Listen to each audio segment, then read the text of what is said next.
वो जो भी इलाज करता या ऑपरेशन करता था, अंत में वह यही कहता कि यह परमेश्वर का अनुग्रह है। उसी ने चंगाई को संभव बनाया और ज्यादातर लोग उसे इसीलिए पसंद भी करते थे।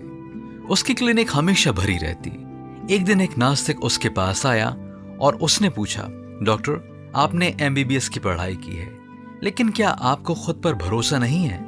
डॉक्टर ने जवाब दिया, मुझे खुद पर भरोसा है, लेकिन अंततः परमेश्वर के अनुग्रह के बिना मैं कुछ नहीं कर सकता।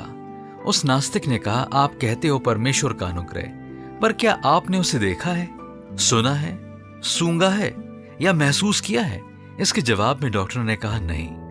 नास्तिक ने कहा, यह क्या अजीब बात है डॉक्टर, आपने उसे ना देखा है, ना सुना है, ना सूंघा है और ना ही महसूस किया, लेकिन आप कहते हो कि वो है और उसका अनुग्रह भी है। क्या यह किसी भी कीमत पर विश्वसनीय है? इससे पहले कि डॉक्टर जवाब दे पाता, अटेंडर ने आकर बताया कि मरीज बढ़ गए हैं। डॉक्टर ने अपनी बातचीत को वहीं रोका और उस नास्तिक से कहा कि हम कभी फिर मिलेंगे इस विषय पर बातें करने के लिए। कुछ ही महीनों के बाद वही नास्तिक डॉक्टर के पास सीने में दर्द की शिकायत लेकर आया। डॉक्टर ने उससे पूछा, क्या आपने इस दर्द को अपनी आंखों से देखा है? नास्तिक ने कहा, नहीं। डॉक्टर ने कहा, क्या आपने उसे अपनी नाक से सूंघा है? नास्तिक ने कहा, नहीं। डॉक्टर ने कहा, अगर आपने इसे नहीं देखा, सूंघा नहीं है, तो कैसे कह सकते हैं आप कि ये दिल की कोई बीमारी है?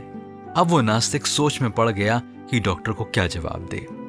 परमेश्वर ने अतीत को देखा है, वो सब कुछ जानता है। हम ऐसे सवाल नहीं पूछ सकते कि हमने उसे देखा है, सूंघा है, सुना है या महसूस किया है या नहीं, क्योंकि हमें उसे जानना है, उसके बारे में अवगत होना है, अपने पूरे होश में और हमारे दिलों में उसकी उपस्थिति को महसूस करना है। हाँ मित्रों, यूहन्ना 4 अध्याय 24वीं आयत में परमेश्वर आत्मा है और अवश्य है कि उसकी आराधना करने वाले आत्मा और सच्चाई से उसकी आराधना करें।